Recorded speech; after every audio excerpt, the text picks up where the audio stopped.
Politics, commentary, entertainment, sports, news, and opinion. Now, here is Steve Malzberg. Hi, folks. We're back with sportscaster Jared Max here on the Steve Malzberg Show.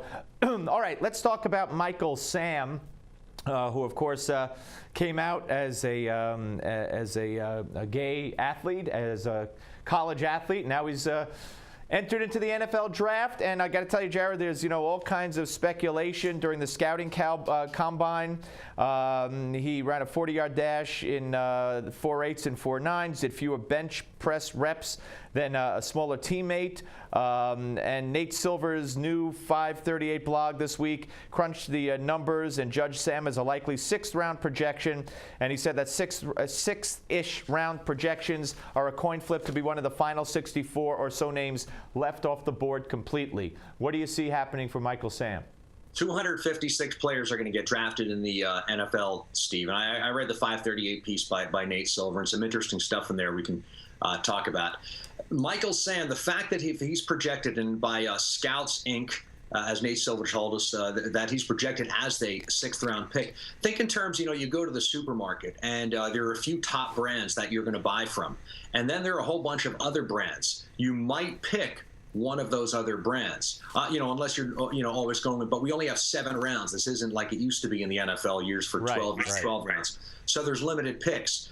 Michael Sam can be a defensive lineman. He could be a defensive end or an outside linebacker. And Nate Silver went and looked at players who have fallen in this sixth-round projection, who've been outside linebackers and defensive ends since 2005.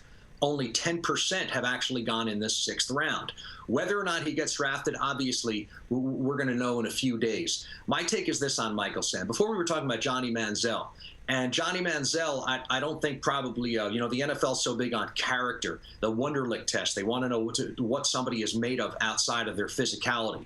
Everything that we have seen from Michael Sam, this guy's a man. This is a courageous man. It's a strong man. It's somebody who can do probably a lot for a football team, somebody who could do a lot in the locker room, and just might be a fantastic football player on the field. Is he too small? We don't know yet. They say that about Johnny Manziel. Michael Sam did happen to be the co-defensive player of the year in the SEC last season for Missouri, and I don't think it's just coincidence that it's after he came out to his teammates. I know from my own personal experience after coming out that it was much easier for me to be myself and easier to find success with that.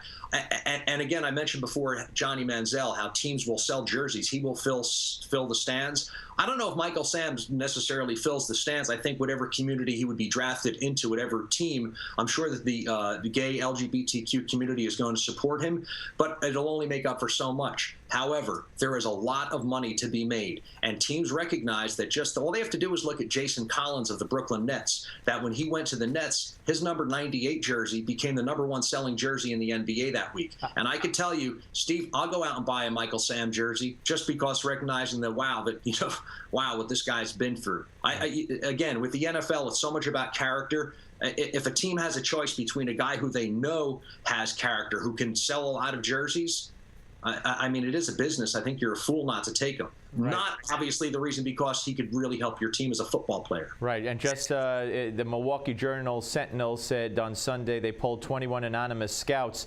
3 said he'll go in the 5th round, 3 said the 6th, 3 said the 7th, 5 said they would sign him as a free agent, 7 said they would not sign him as a free agent. So we'll wait and we will see. Now, you talk about a lot of money.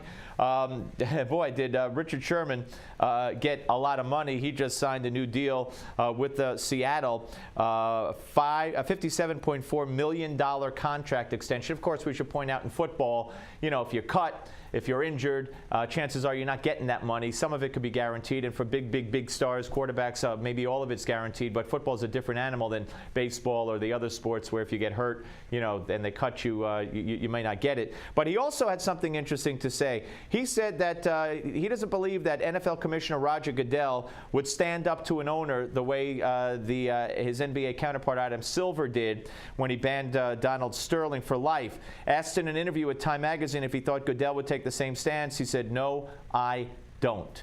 You think he's right?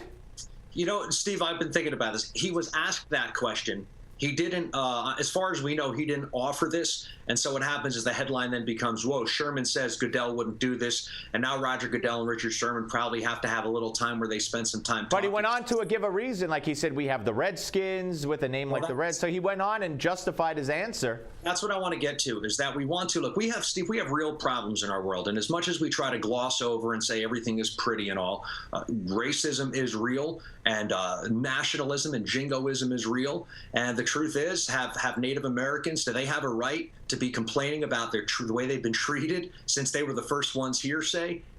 Yes. Does Richard Sherman going after Daniel Snyder do more than just vilify somebody so that people try to, it almost makes people feel empowered or feel better about themselves by saying, hey, well, Redskins, they need to change that name. Okay, so let's say, Richard Sherman, that the name Redskins gets changed. Do we still not have a problem with the way Native Americans are treated in our country?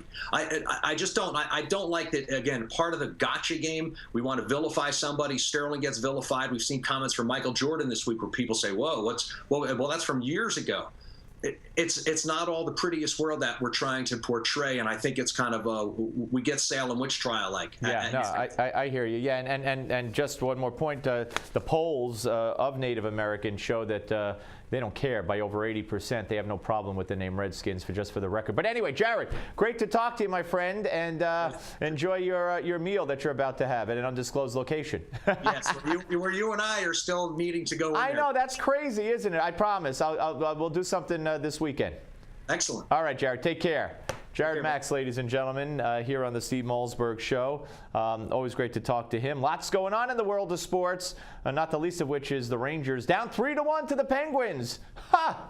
We're coming back.